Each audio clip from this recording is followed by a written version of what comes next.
Lori McDonald, de 41 años, padece diabetes. Una enfermedad que de manera imperceptible va consumiendo su cuerpo, acortando su vida. Lori nunca puede olvidar que tiene diabetes porque debe inyectarse insulina 4 veces al día para seguir viva. Cuando alguien padece diabetes, también se dice que tiene azúcar en la sangre.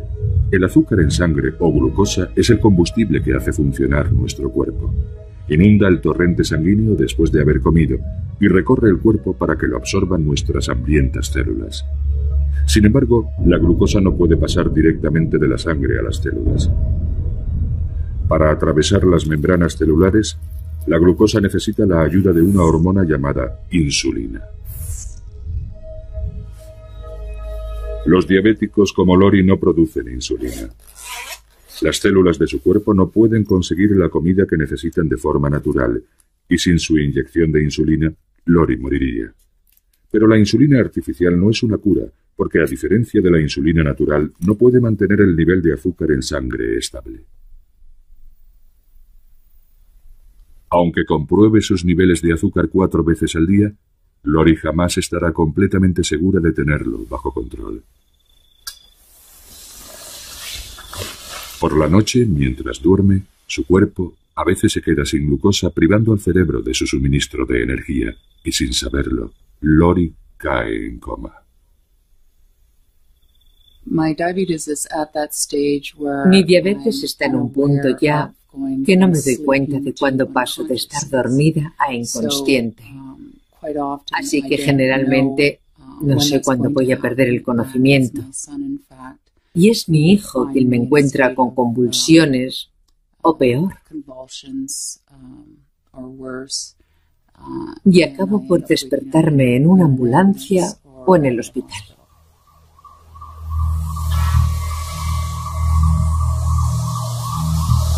La diabetes puede afectar a cualquiera en cualquier momento de su vida.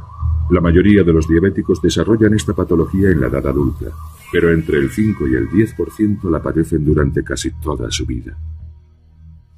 Caray, mira esta, mira. Sí, ahí todavía no era diabética. Mira qué pinta tan buena tenía eso. No solíamos comer dulces porque mi madre era diabética y tenía miedo de que, bueno, tú eres la única en la familia que padeces diabetes. Bueno, que padecías, pero por aquel entonces ya tenía miedo de que desarrollaras la enfermedad. Por eso no dejaba que comieras muchos dulces. Tenía 6 años cuando me diagnosticaron la enfermedad. Estaba en un picnic con mi madre y ella reconoció los síntomas al momento. Le pregunté por qué bebía tanto y me dijo que tenía sed.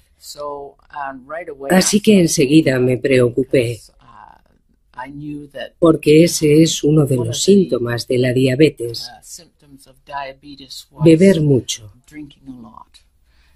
Me asusté bastante. Al día siguiente me llamó el médico y me dijo que padecía diabetes del tipo 1, la peor. Me di una buena panzada a llorar, pero después me serené y, bueno, no quería que Lori notara que había llorado. Ella jamás me ha visto llorar.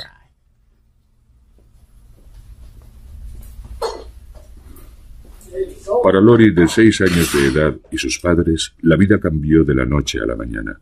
Ahora tenía que controlar su dieta y el ejercicio físico que realizaba, además de inyectarse insulina cada pocas horas.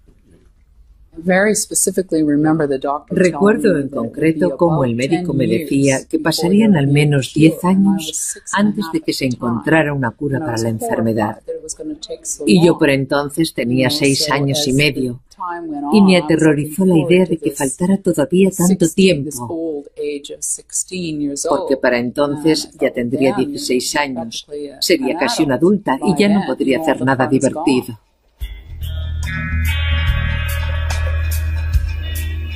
La diabetes se está convirtiendo con gran rapidez en la enfermedad con mayor tasa de mortalidad del mundo.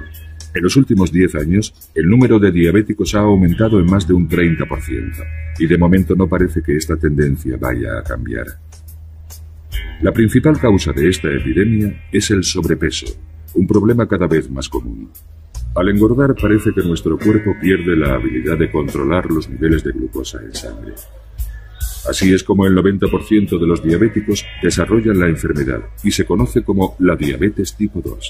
Sin embargo, el caso de Lori es diferente. Como diabética de tipo 1, no produce nada de insulina. Su cuerpo, posiblemente como consecuencia de algún virus, acabó con todas las células del páncreas que producían insulina.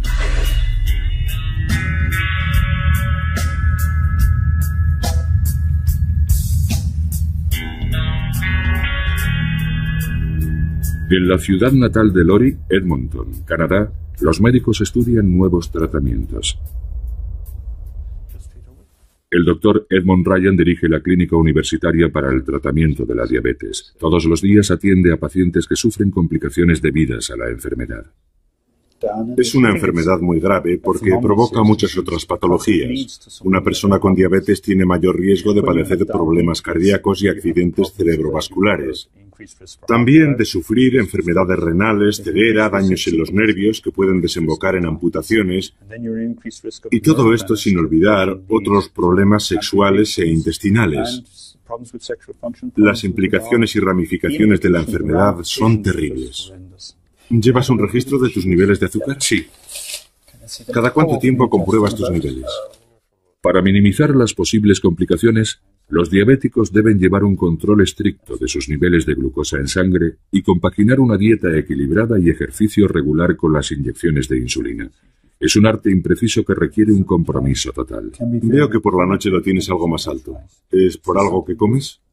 Hay que encontrar el equilibrio entre el ejercicio, que tiende a bajar el nivel de glucosa en sangre, la insulina que hay que inyectarse para bajar el nivel de azúcar y la comida que hay que ingerir que vuelve a subir los niveles de azúcar. Un enfermo de diabetes tiene que compaginar la dieta y el ejercicio con la insulina que se inyecta todos los días con cada comida. Esa es su lucha y es bastante dura. Hoy casi nadie recuerda lo que suponía padecer diabetes antes del descubrimiento de la insulina. Las salas de los hospitales estaban llenas de pacientes, muchos de ellos niños. Sus cuerpos se consumían en una larga agonía. Guardo un libro de texto de 1916 y en el apartado donde habla de la diabetes tipo 1, dice que el tratamiento es llevar al paciente al hospital y suministrarle solución fisiológica, es decir, suero. Con esto de 11 casos, 2 se recuperaban lo suficiente para redactar su testamento. Después morían igualmente. Aquel era el futuro de los enfermos en los años anteriores al descubrimiento de la insulina. El gran avance en el tratamiento de la diabetes se produjo en Toronto, Canadá, en 1921, cuando Frederick Banting y Charles Best consiguieron lo que muchos otros habían intentado sin éxito. Extrajeron insulina del páncreas de un perro. 8 cc's of extract given at 12 midnight.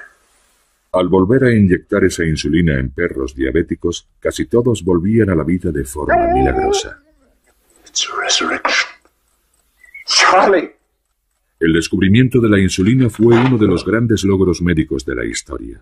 De la noche a la mañana, los diabéticos conseguían escapar de una muerte segura. It isn't toxic after all, it works. Sin embargo, esta hormona no era la cura milagrosa que todos creyeron en un principio. La diabetes seguía matando, aunque no tan rápidamente.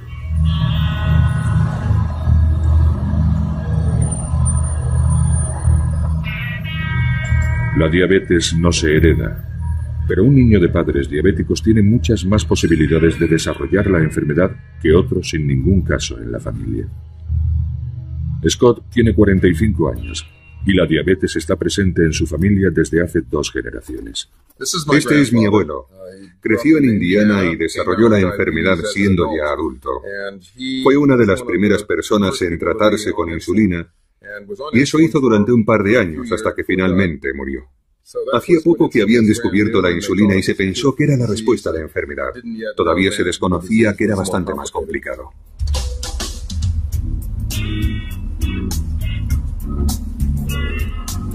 Me diagnosticaron diabetes cuando tenía 22 años. Iba camino de Luisiana para ver a un amigo.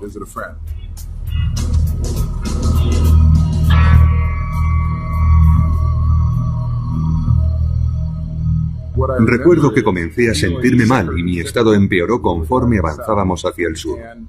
Tuvimos que detenernos varias veces para comprar Coca-Cola o algún otro refresco con azúcar. También noté que algo me pasaba en los ojos, porque no veía bien. Aquella noche no pude dormir. Me encontraba tan mal que fui al médico al día siguiente. Una vez en la consulta le conté lo que me había pasado en los 2 últimos meses y me dijo que tenía diabetes.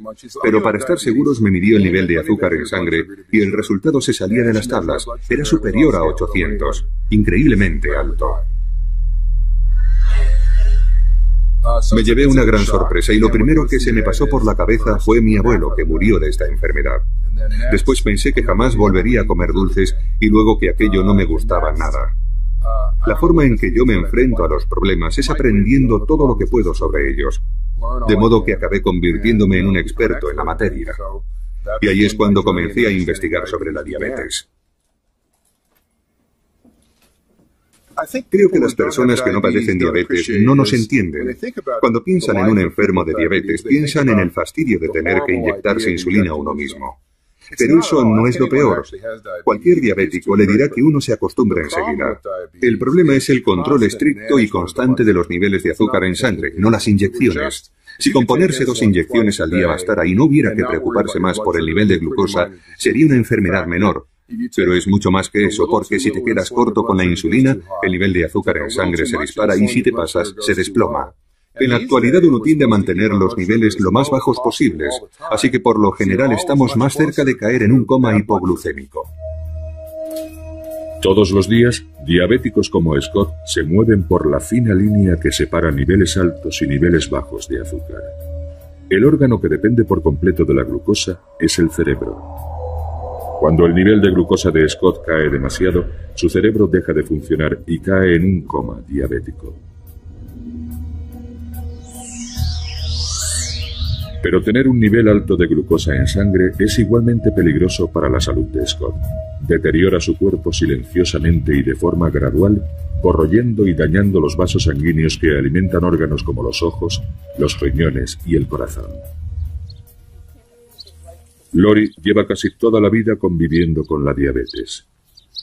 Cuando se quedó embarazada de su hijo Ben, la diabetes y el estrés al que sometió a su cuerpo le dañaron los riñones. Le dijeron que no viviría mucho. Desde el principio decidí tener una vida corta, pero pasarlo en grande, hacer el loco, lo que me diera la gana. Y después dejar un bonito cadáver. Ese era el plan.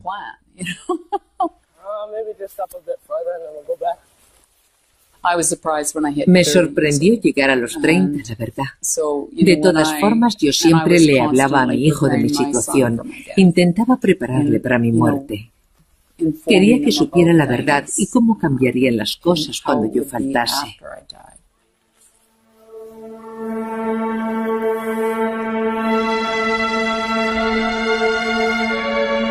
Además de las complicaciones derivadas de su diabetes, Lori luchaba a diario por controlar su nivel de azúcar en sangre. Inyectarse la cantidad de insulina adecuada no es una ciencia exacta, y Lori descubría que a veces sus niveles bajaban demasiado.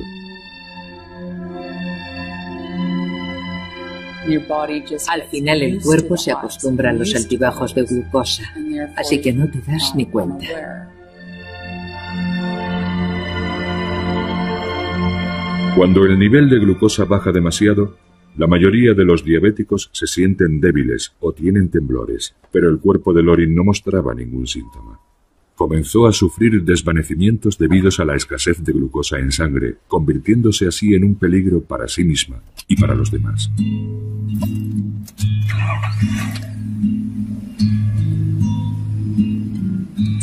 Conducir es peligroso, porque nunca sé si estoy al 100%.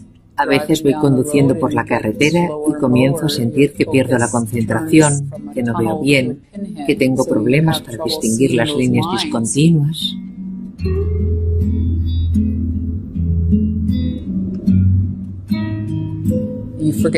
Te olvidas de a dónde vas. No sabes a dónde vas, porque vas tan concentrada en llevar el coche por tu carril que eso es lo único en lo que te fijas, hasta que tienes el accidente. Cuando me encontraron, cuando llegaron la ambulancia y la policía, estaba en una parte de la ciudad por donde nunca iba. ¿Qué hacía allí? No lo sé. Solo seguía las líneas de la carretera. La verdad es que se pasa bastante miedo.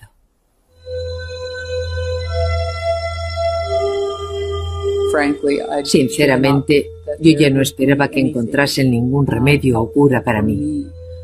Puede que sí para los diabéticos recién diagnosticados, pero no para mí.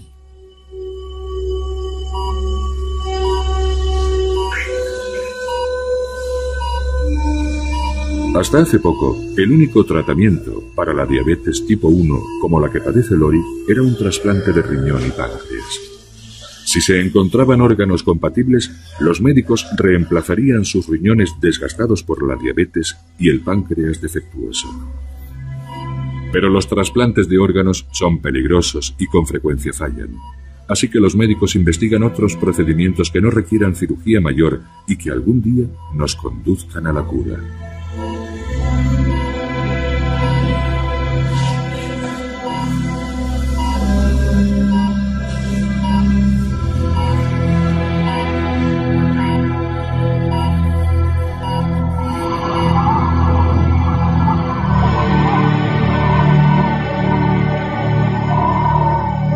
A mediados de la década de 1980, la búsqueda para encontrar una cura de la diabetes se centraba en la extracción de las prometedoras células de los islotes pancreáticos, las células que segregan la insulina. Hay más de 1 millón de islotes repartidos por todo el páncreas. Su función es detectar y reaccionar ante cualquier cambio en los niveles de glucosa en sangre, liberando insulina cada vez que comemos.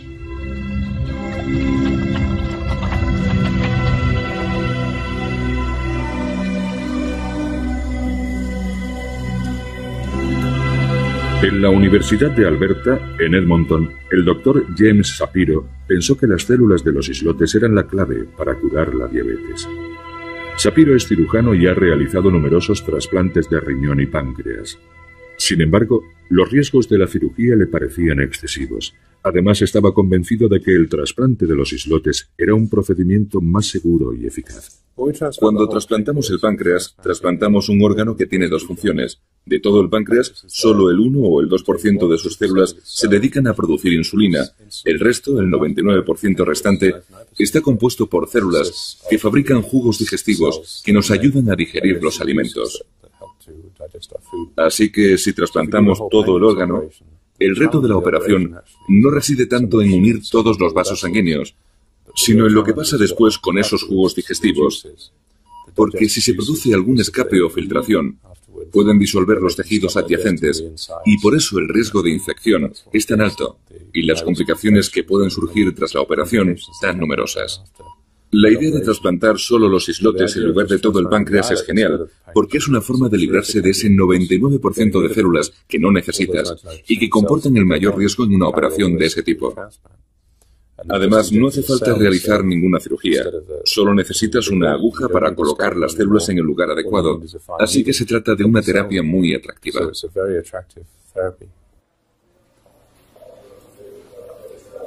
El trasplante de los islotes era una especie de chiste entre los especialistas de todo el mundo. Se había intentado centenares de veces, pero el porcentaje de éxito era de tan solo un 8%. James Shapiro pensó que podía mejorar esas estadísticas implantando más islotes y cambiando los fármacos que se utilizaban hasta entonces para evitar el rechazo. Sus pruebas demostraron que muchos de esos medicamentos eran tóxicos para las células de los islotes. De modo que desarrolló una nueva combinación de fármacos conocida como el Protocolo Edmonton. En 1998 comenzó los ensayos con 7 diabéticos. Cuando comenzamos los ensayos con humanos en 1998 y 1999, nuestro primer paciente dejó de pincharse insulina, pero no nos pusimos a dar saltos como locos porque pensamos que quizá había sido cuestión de suerte. Así que seguimos con un segundo paciente, un tercero, un cuarto, un quinto, un sexto, un séptimo, y solo entonces redactamos un artículo y lo publicamos. La acogida en todo el mundo fue espectacular, y entonces nos dimos cuenta de que habíamos logrado dar un gran paso adelante, porque habíamos pasado de un porcentaje de éxitos del 8% a un 100%, aunque fuera en un grupo de solo 7 pacientes.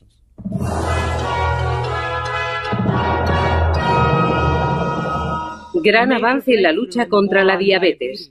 Investigadores canadienses han desarrollado un tratamiento para el tipo más duro de esta enfermedad mortal que podría eliminar la necesidad de inyectarse insulina. El protocolo de Edmonton era un gran adelanto. Por primera vez, pacientes como Lori tenían una verdadera oportunidad de liberarse de las ataduras de esta enfermedad. Cuando me enteré, me alegré mucho. Pero en realidad no pensé que fuera a funcionar. Porque, bueno, yo ya me había rendido. Así que no me lo tomé muy en serio.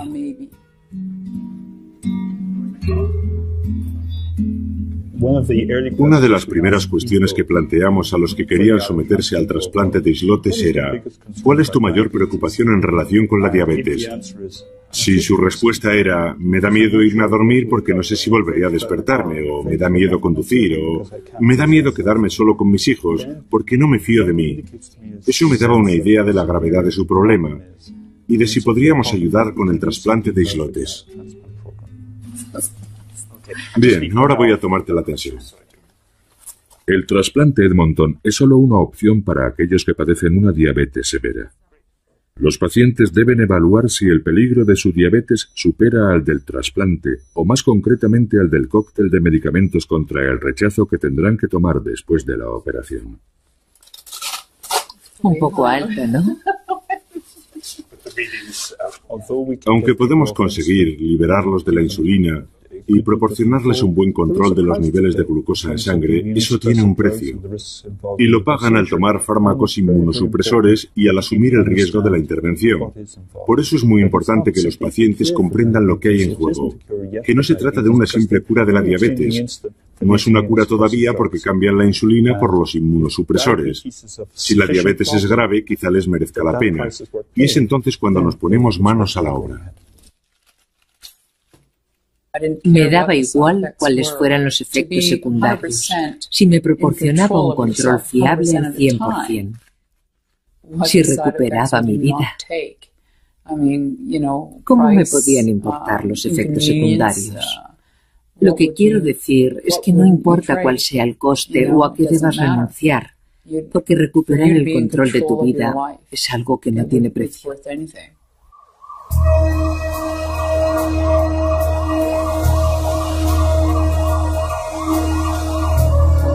El mayor proveedor de células de los islotes son los accidentes de tráfico con víctimas mortales, pero solo 1/3 de esas personas son donantes, así que el número de órganos disponibles para trasplantes es solo una fracción de la demanda. El doctor Jonathan Leakey es el jefe del laboratorio de aislamiento de islotes de Edmonton. Un páncreas humano contiene hasta 1 millón de células islote, pero más de la mitad se pierden en el proceso de su extracción, de modo que tienen que morir 2 personas para realizar un solo trasplante. Este es un páncreas pequeño. Normalmente son el doble de grandes.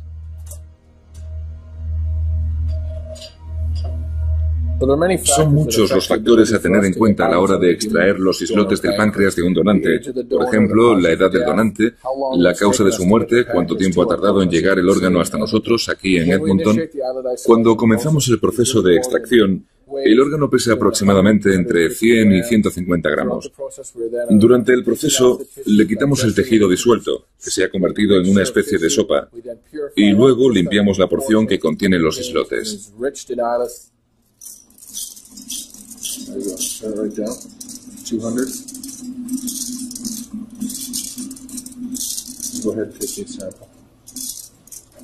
Y al final del procedimiento tenemos solo unos 3 o 4 centímetros cúbicos, es decir, una cucharadita de células que después trasplantaremos al paciente diabético.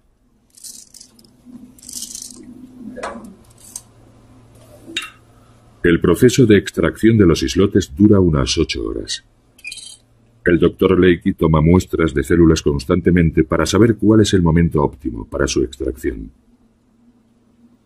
La ciencia de la extracción de los islotes es casi un arte, porque hay que tomar decisiones muy importantes durante todo el proceso. Y aquí la experiencia y el saber hacer desempeñan una función crucial.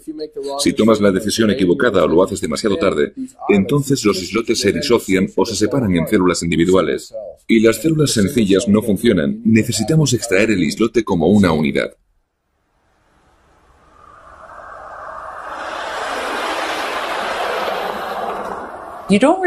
No tienes tiempo de tener miedo, porque te llaman, tienes que hacer la maleta a toda prisa y llegar al hospital lo antes posible. Bueno, ¿lista?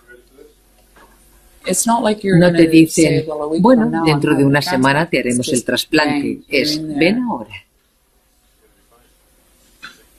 El trasplante de islotes pancreáticos es un procedimiento relativamente sencillo. Nada más llegar, suministran a Lori unos fármacos que inhiben su sistema inmunitario antes de que le inyecten los islotes en la vena porta que va al hígado. Todo el procedimiento se hace bajo anestesia local, pero eso no significa que no haya ningún riesgo. Aunque el procedimiento parece muy sencillo y solo necesita anestesia local, son varias las cosas que pueden salir mal. Para empezar, introducimos una aguja en el hígado. Es lo que se llama un procedimiento invasivo, y eso puede producir una hemorragia, o incluso que se formen coágulos en la vena que va al hígado, lo que en raras ocasiones podría desembocar en un verdadero desastre, como un fallo hepático que hiciera necesario un trasplante, o incluso en la muerte del paciente. Así que tenemos que ir sobre seguro, ya que aunque el riesgo es pequeño y lo normal es que no suceda nada, tenemos que estar seguros de que merece la pena arriesgarse.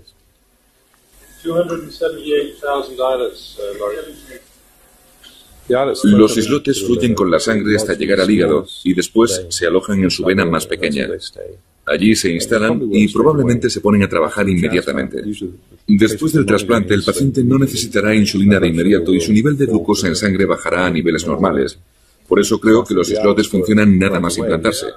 También creo que con el paso del tiempo mejora su rendimiento, lo que sucede unos días después de la intervención. De hecho, surgen nuevos vasos sanguíneos alrededor de los islotes y así pueden reaccionar ante el nivel de azúcar en sangre con más eficacia. Lo que temes es que no funcione. Tienes miedo de que no salga como esperas, porque es un milagro. Y los milagros, como las hadas madrinas y ese tipo de cosas, no son muy habituales. Tenía miedo de que estallara la burbuja. Lori había vivido con diabetes más de 30 años, pero tan solo unos días después de su trasplante de islotes, la enfermedad desapareció. Su vida cambió. Comenzó a machacarse en el gimnasio, pero tras años conviviendo con la diabetes, seguía siendo muy cauta con la comida. No estaba del todo convencida de que sus nuevos islotes pancreáticos fueran el milagro que todos esperaban. Después del trasplante estaba bastante aprensiva y ponía mucho cuidado en lo que comía. Entonces me explicaron que tenía que dar trabajo a las células para hacerlas funcionar. Así que de repente no solo podía comer, sino que debía comer. Comencé con algunas cosas y vimos que las células funcionaban bien. Según parece, con el tiempo maduran y su rendimiento mejora. Los nuevos islotes de Lori no son una cura. Para que funcionen, tendrá que tomar a diario un cóctel de medicamentos inmunosupresores durante el resto de su vida. Evitan que su cuerpo mate a las células de los islotes, pero también reducen su habilidad para luchar contra infecciones comunes. Antes no solía acatarrarme, no cogía ni la gripe, pero el verano pasado me resfrié, la cosa se complicó y acabó convirtiéndose en una pequeña neumonía. Nunca había tenido neumonía antes, así que estoy segura de que se debe a los inmunosupresores que tomo. Como ya dije, este tratamiento tiene un coste. Y los fármacos para evitar el rechazo, bueno, en realidad cualquier cosa que interfiera con el sistema inmunitario siempre se cobra su precio. Se reduce el peligro de rechazo, pero aumenta el de infecciones, que en casos extremos pueden ser mortales. Y también aumenta las probabilidades de padecer cáncer, sobre todo ciertos tipos de cáncer de piel, pero también de los nódulos linfáticos, como por ejemplo el linfoma. Debido a los riesgos asociados a los fármacos contra el rechazo, solo se ofrece este tipo de trasplante a pacientes con diabetes tipo 1. Para la mayoría de los diabéticos, el camino hacia una cura sigue siendo dolorosamente lento. Desde el descubrimiento de la insulina en 1921, el mayor avance ha sido la creciente facilidad con la que los diabéticos pueden controlar sus niveles de glucosa en sangre. Antes tenía que ir al médico para que me dieran el nivel de azúcar. Allí tenían una máquina que tardaba 10 minutos en darte el resultado. Ahora lo hago yo mismo en casa y en solo 5 segundos, e igual que yo, todos los enfermos de diabetes. Y a más información, más fácil resulta controlar los niveles de glucosa. Ese ha sido el mayor cambio. Pero al final, hasta que no inventen una forma automática de liberar insulina, algún sistema que compruebe los niveles de azúcar y libere insulina cuando sea necesario, no habrá cura. Esa es la cura que necesitamos. Porque si tu vida depende de estar midiéndote el azúcar constantemente y de calcular cuánta insulina necesitas, todo eso acaba convirtiéndose en el centro de tu existencia. Y nos gustaría vivir como los que no tienen diabetes. Nos gustaría que nuestros páncreas generasen insulina sin tener que pensar en ello.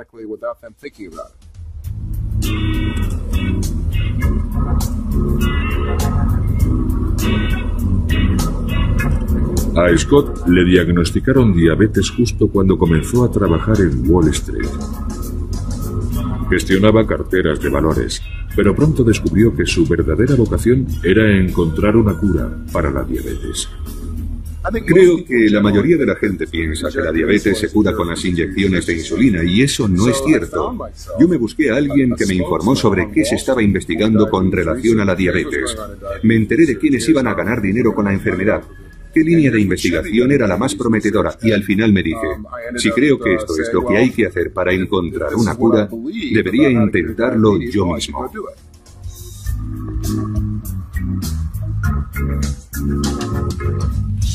Scott ha pasado los últimos 15 años buscando una cura. Su empresa, Islet Seed Medical, trabaja en un páncreas artificial donde los islotes se puedan trasplantar sin utilizar fármacos para suprimir el sistema inmunológico. Este es un modelo del páncreas artificial, la lámina o membrana de islotes. Como pueden ver, es del tamaño de una tarjeta de visita y es muy fina. Su grosor es la tercera parte de 1 milímetro. Las células de los islotes están en su parte central. Cuando se implante la lámina en el cuerpo de un diabético, debe situarse en el hígado y, como pueden ver, se parece a ponerse una lente de contacto. Luego se dan unos puntos de sutura en las esquinas para fijarlo bien y funcionará durante meses y años, liberando insulina cuando sea necesario. La lámina cubre por completo las células de los islotes. De esa manera evita que los glóbulos blancos las destruyan, al mismo tiempo que permite su funcionamiento. Porque los nutrientes pasan a través de la lámina procedentes del hígado y la insulina hace lo propio en sentido contrario, controlando así el nivel de glucosa en sangre.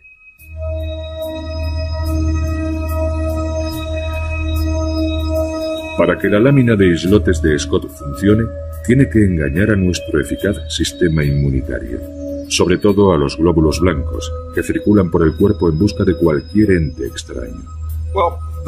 El modo en el que el cuerpo elimina a un invasor es a través de sus glóbulos blancos, que son como la policía. Identifican a la célula extraña y la matan. Así que nuestro objetivo es mantener a estas células policía lejos de los islotes para que no acaben con ellos.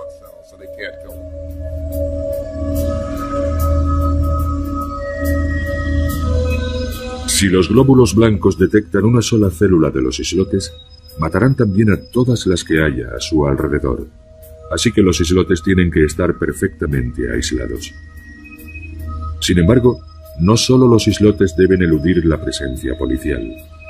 La membrana o lámina de islotes en la que están encerradas las células es un blanco aún mayor para la respuesta inmune.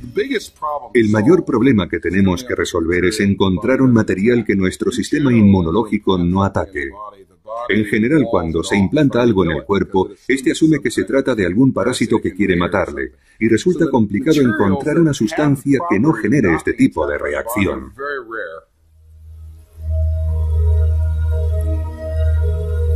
Afortunadamente para Scott, hay un material de origen natural que elude sin problemas las defensas del cuerpo. Una sustancia muy refinada que se obtiene de unas algas y se llama alginato.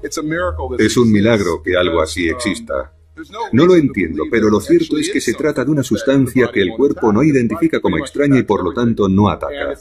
Y no es algo que hayamos inventado nosotros, sino que se encuentra en la naturaleza y resulta bastante asombroso que además esté presente en las algas. Se le puede dar forma de cápsula o lámina, se coloca dentro del cuerpo y en un periodo de varios años no produce rechazo, así que es ideal para nuestros propósitos. Scott ha estado probando este tipo de lámina con el equipo de trasplantes de Edmonton. Esperan que sea el próximo gran avance en la lucha contra la diabetes y haga posible los trasplantes de islotes humanos sin necesidad de medicamentos contra el rechazo. ¿Estos son los experimentos con ratones? Sí, estos son los ratones. Algunos llevan el implante de la lámina con los islotes de ratón y tras la intervención, estos animales pasan de ser diabéticos a no padecer la enfermedad. Muy bien. Hace más o menos un año demostramos que estas láminas implantadas en animales grandes, pasados 2 meses, estaban tan limpias como cuando las colocamos. Para los que trabajan en este campo es un resultado sorprendente y maravilloso. Hemos llegado a un punto en el que si la lámina de islotes no funciona será porque hemos pasado por alto algún detalle. Es posible, claro, pero creemos que este sistema estará listo y funcionando dentro de 1 o 2 años.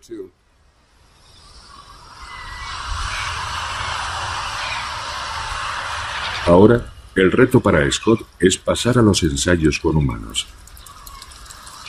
Mientras tanto, su diabetes está consumiendo su cuerpo y la necesidad de encontrar una cura es cada vez más apremiante. Todo aquel que padece diabetes participa en una carrera contrarreloj, pero yo en los próximos 5 años corro el riesgo de sufrir daños importantes en la retina. Dentro de 1 o 2 años, mi oftalmólogo me ha dicho que quizá deba someterme a una terapia con láser para ralentizar su degeneración, así que creo que si la lámina de islotes estuviera lista para entonces, mis problemas de retina desaparecerían. De modo que es una carrera contrarreloj en toda regla. Si no encontramos la solución a tiempo, perderé la vista. Y aunque la lámina de islotes de Scott funcione, habría que encontrar una fuente alternativa de islotes pancreáticos. Actualmente solo hay suficientes islotes humanos para realizar unos pocos trasplantes al año.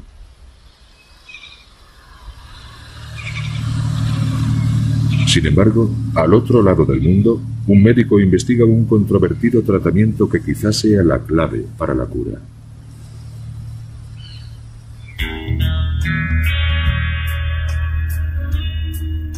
En Auckland, Nueva Zelanda, hay un científico que trabaja con lo que podría ser una fuente ilimitada de islotes.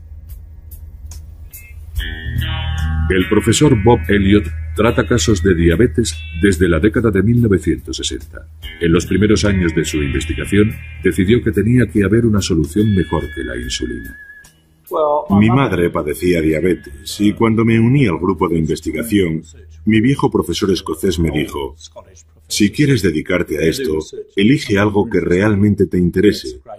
Eso te ayudará a avanzar en la dirección adecuada. Así que elegí la diabetes. Enseguida llegué a la conclusión de que si el problema radicaba en la falta de células que fabrican la insulina, ¿por qué no sustituirlas? Para responder a la pregunta de qué puede sustituir a las células de los islotes, Bob Elliott acudió a una antigua técnica. En la década de 1920, tras el hallazgo de la insulina, los médicos descubrieron que disponían de un suministro ilimitado de la hormona para tratar a todos los diabéticos. Su solución fue extraer la insulina de los animales, sobre todo del páncreas de los cerdos. Si durante 60 años la insulina que se inyectaban los diabéticos procedía del cerdo y no se habían observado efectos secundarios, Bob Elliott se dijo: ¿por qué no trasplantar los islotes de los cerdos? Se trata de una idea bastante antigua. De hecho, el primer intento de curar la diabetes se realizó en 1896, cuando se intentó trasplantar un páncreas de perro a un diabético humano. Por supuesto no funcionó, porque el problema con los animales, con las células de los animales, es que el rechazo está garantizado y se produce en tan solo unos minutos. Este rechazo se debe a las diferencias biológicas entre animales y seres humanos. Nuestro cuerpo reconoce inmediatamente el órgano extraño y lo rechaza. Sin embargo, Elliot sabía que la insulina de los cerdos era casi idéntica a la humana, y pensó que si lograba proteger los islotes de cerdo de nuestro sistema inmunitario, quizá el trasplante fuera viable. Los niveles de glucosa en sangre de un cerdo son los mismos que en los humanos, y eso es bueno, porque, no funcionaría en un pájaro porque sus niveles de glucosa son distintos. Y lo mismo ocurre con las ovejas, por ejemplo. Los cerdos se parecen mucho a los seres humanos en ese sentido, de ahí que los escogieran. El primer problema con que se encontraron fue que resultaba muy complicado extraer las células productoras de insulina del páncreas de un ejemplar adulto. Así que el gran avance se produjo cuando decidimos olvidarnos de los cerdos adultos y nos concentramos en los ejemplares más jóvenes.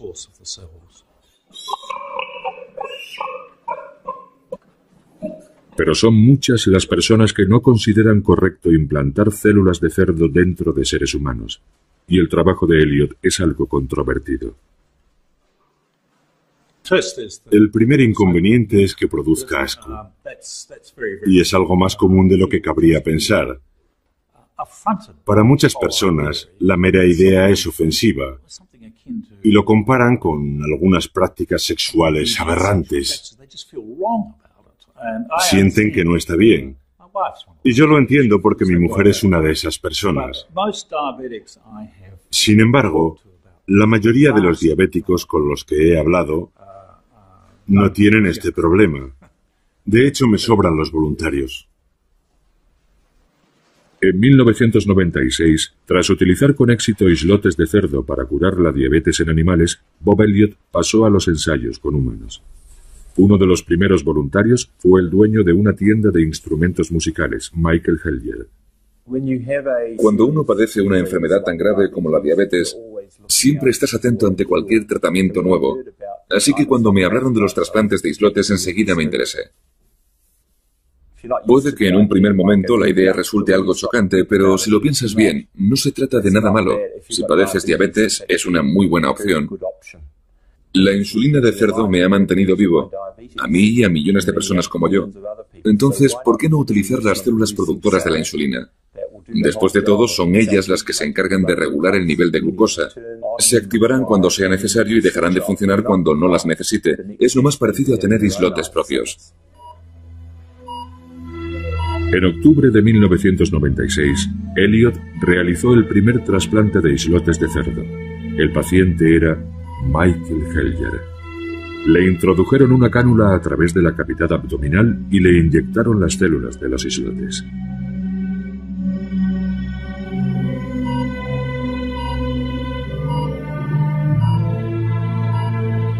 La cavidad abdominal tiene vasos sanguíneos muy cerca de la superficie de los intestinos y el hígado, lo que proporciona una buena oxigenación para estas células en un área bastante grande. Además, pueden acoplarse en cualquier parte, sobre el hígado y bajo la capa de grasa que cuelga sobre los intestinos, en la pelvis, sobre los riñones, en cualquier lugar, y cuanto más distribuidas estén, mejor para nosotros. Para evitar el rechazo, las células de cerdo están encapsuladas en alginato. Implantaron un número reducido de células que, según sus cálculos, producirían un tercio de la insulina que Michael necesitaba. Se parecían a las bolitas blancas de un plato de ñoqui. Eran unas esferas de color blanco muy pequeñas. No empezaron a funcionar hasta 2 semanas después, pero cuando se activaron me proporcionaron el 30% de la insulina que necesitaba. Quizá parezca poca cosa después de todas las molestias que soporté, pero le diré que disminuir la cantidad de insulina que tengo que inyectarme en un porcentaje tan alto reduce mucho las probabilidades de caer en un coma hipoglucémico.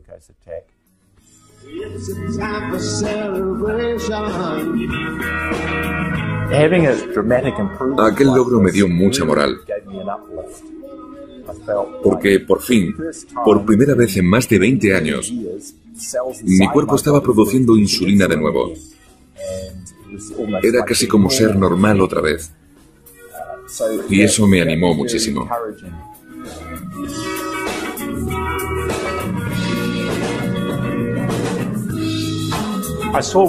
Vi en los dos pacientes que habíamos tratado un gran cambio. En su modo de pensar, sobre todo. Tenían una actitud mucho más positiva hacia la vida. Por ejemplo, los dos se casaron un año después de los trasplantes. Y creo que esa es una señal inequívoca de que se tiene esperanza en el futuro.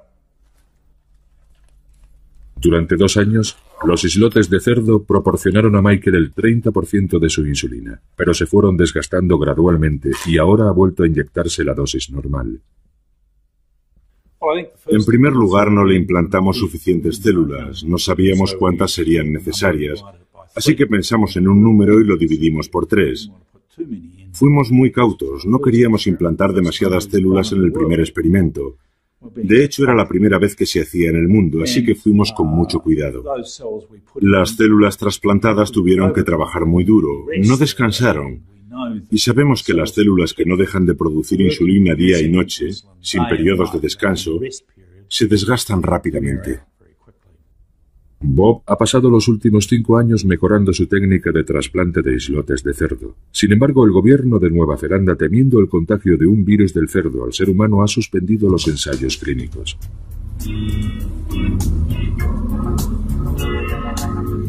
Elliot cree que el riesgo de contagio es pequeño, por eso sigue investigando en la Ciudad de México. 12 pacientes adolescentes recibieron los islotes de cerdo. Se los implantaron en unas cápsulas debajo de la piel. De los 12 pacientes, uno ha dejado la insulina por completo y lleva así 2 meses, sin mostrar señal alguna de necesitarla. De momento, esta paciente está curada. Y eso es asombroso. Es algo que no se había dado nunca antes.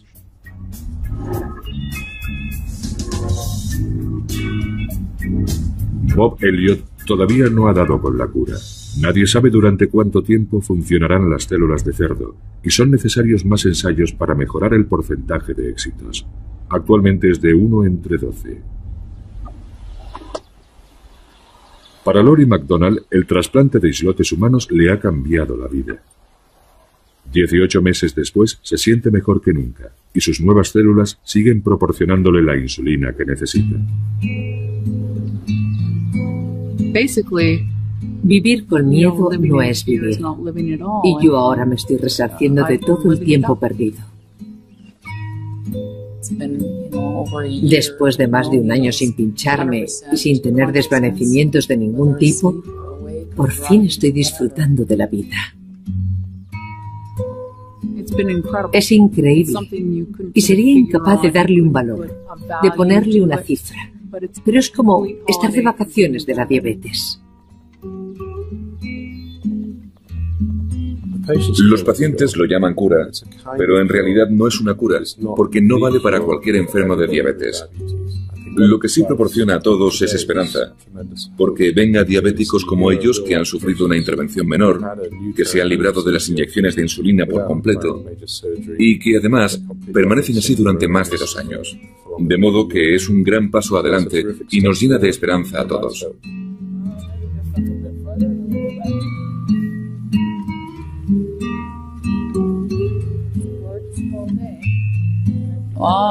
Quizá acuda a la boda de mi hijo algún día. ¿Quién sabe? Puede que incluso conozca a mis nietos.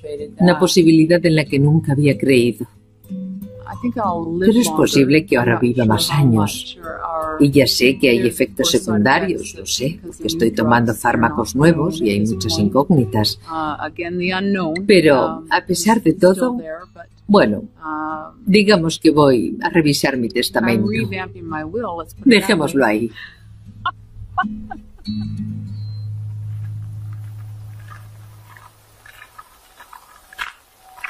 Es demasiado pronto para saber cuánto durarán los islotes de Lori, pero el suyo es uno de los primeros casos en los que la enfermedad ha remitido. Gracias a su trasplante, ahora otros diabéticos como Scott King ven su curación un poco más cerca. Y quizá pronto haya un tratamiento disponible para muchos más. Tengo mucha fe en que Dios va a curar la diabetes muy pronto. Pero esa fe va unida a algo que es lo que la mantiene con vida. Y ese algo es mi trabajo. Nuestra lucha por encontrar la cura para la diabetes. Y da igual quién dé con ella, lo importante es que va a pasar. Vamos a vivir tiempos muy interesantes en este campo de investigación porque estamos muy cerca, tenemos las herramientas y el momento ha llegado. Si logramos unir todas las piezas, tendremos una cura disponible para todo el mundo. Que a diferencia de la insulina natural, no puede mantener el nivel de azúcar en sangre estable. Aunque compruebe sus niveles de azúcar 4 veces al día, Lori jamás estará completamente segura de tenerlo bajo control. Por la noche, mientras duerme, su cuerpo a veces se queda sin glucosa, privando al cerebro de su suministro de energía, y sin saberlo, Lori cae en coma. Mi diabetes está en un punto ya que no me doy cuenta de cuándo paso de estar dormida a inconsciente. Así que generalmente no sé cuándo voy a perder el conocimiento. Y es mi hijo quien me encuentra con convulsiones o peor. Y acabo por despertarme en una ambulancia o en el hospital.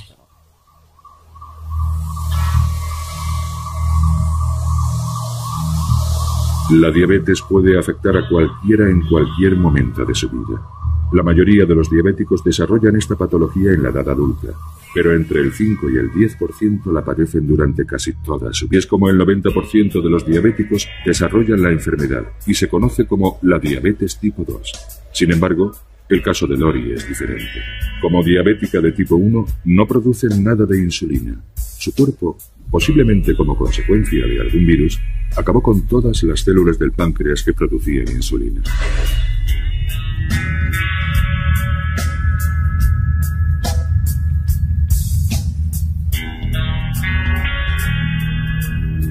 En la ciudad natal de Lori, Edmonton, Canadá, los médicos estudian nuevos tratamientos. El doctor Edmond Ryan dirige la clínica universitaria para el tratamiento de la diabetes. Todos los días atiende a pacientes que sufren complicaciones debidas a la enfermedad. Es una enfermedad muy grave porque provoca muchas otras patologías. Una persona con diabetes tiene mayor riesgo de padecer problemas cardíacos y accidentes cerebrovasculares. También de sufrir enfermedades renales, ceguera, daños en los nervios que pueden desembocar en amputaciones, y todo esto sin olvidar otros problemas sexuales e intestinales. Las implicaciones y ramificaciones de la enfermedad son terribles. Llevas un registro. Caray, mira esta, mira. Sí, ahí todavía no era diabética. Mira qué pinta tan buena tenía eso.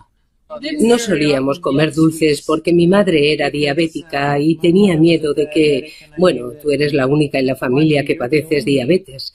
Bueno, que padecías, pero por aquel entonces ya tenía miedo de que desarrollaras la enfermedad. Por eso no dejaba que comieras muchos dulces.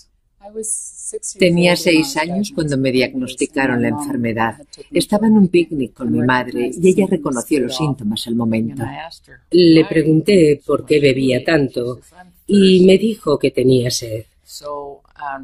Así que enseguida me preocupé, porque ese es uno de los síntomas de la diabetes, beber mucho. Me asusté bastante. Al día siguiente me llamó el médico y me dijo que padecía diabetes del tipo 1, la peor. Me di una buena panzada a llorar, pero después me serené y, bueno, no quería que Lori notara que había llorado. Ella jamás me ha visto llorar.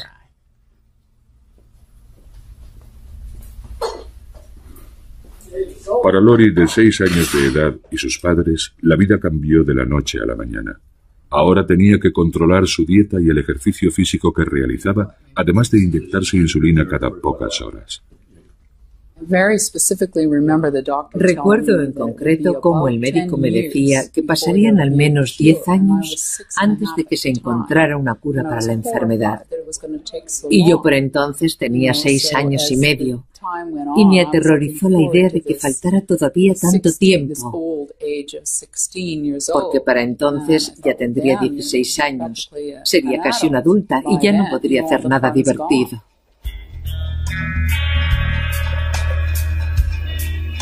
La diabetes se está convirtiendo con gran rapidez en la enfermedad con mayor tasa de mortalidad del mundo. En los últimos 10 años, el número de diabéticos ha aumentado en más de un 30%, y de momento no parece que esta tendencia vaya a cambiar. La principal causa de esta epidemia es el sobrepeso, un problema cada vez más común. Al engordar parece que nuestro cuerpo pierde la habilidad de controlar los niveles de glucosa en sangre. Así,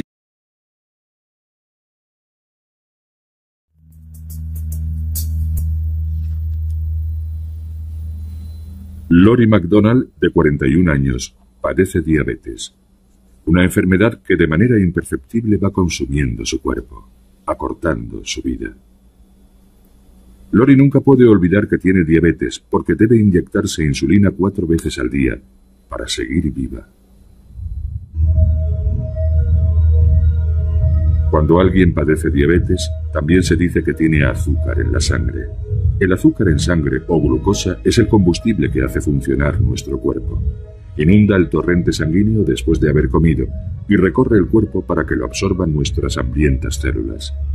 Sin embargo, la glucosa no puede pasar directamente de la sangre a las células. Para atravesar las membranas celulares, la glucosa necesita la ayuda de una hormona llamada insulina. Los diabéticos como Lori no producen insulina. Las células de su cuerpo no pueden conseguir la comida que necesitan de forma natural, y sin su inyección de insulina, Lori moriría. Pero la insulina artificial no es una cura,